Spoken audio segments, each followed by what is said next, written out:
Hello everyone. তো আজকে অনেক দিন পর তোমাদের সাথে একটা নতুন গেট রেডি উইথ মি নিয়ে চলে আসলাম। বাট আমার কপালটা এতটাই খারাপ যে শেষ অবধি কী হয় তোমরা নিজেরাই বুঝতে পারবে আর দেখতে পারবে। তো আমি প্রথমে ময়শ্চারাইজার মেখে নিয়েছি, আর এটা আমি প্লিক্সের ইউজ করছি। তারপরে খুব ভোরে ভোরে সানস্ক্রিন, কারণ আজকে সারাদিন বাইরেই থাকা হবে। একটা জায়গায় নিমন্ত্রণ ছিল গৃহপ্রবেশের, তো সেখানেই যাচ্ছিলাম। তো আর এটা হচ্ছে সুইস বিউটির প্রাইমার। এটা আমাকে ফ্রি দিয়েছে, বাট এটা খুবই ভালো।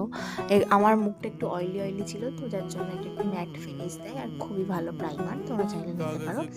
আর তারপরে আমি ফিক্সারটাকে মাঝে মাঝে এরকমভাবেও ইউজ করি ব্লেন্ডারের সাথে। আর পিএসির ফাউন্ডেশন তো তোমরা সবাই জানো খুবই ফেমাস, আর আমার এটা শেড 2.1। কিন্তু তার আগে আমি ভুলে গেছিলাম যে একটু কালার কারেকশন করতে। আমার যদিও বা অতটাও ডার্ক সার্কেল নেই, কোনো কিছু নেই, বাট তাও কিছুদিন না ঘুমানোর ফলে একটু হয়ে গেছে, তো তাই করছিলাম। তারপরে চলে গেছে কারেন্ট, আর আমার মেকআপ সব গলে গেছে, কারণ আমি ভীষণ ঘামি। তো আজকে আমি এই শাড়িটা পরেছিলাম, আর এই শাড়িটা আমার মায়ের। আর এই যে হারটা, এটা শান্তিনিকেতন থেকে নেওয়া। তো আমার ফুল আউটফিটটা কেমন লাগছে আর আমাকে দেখতে কেমন লাগছে অবশ্যই কমেন্ট করে জানিও। তো আজকের জন্য টাটা, বাই।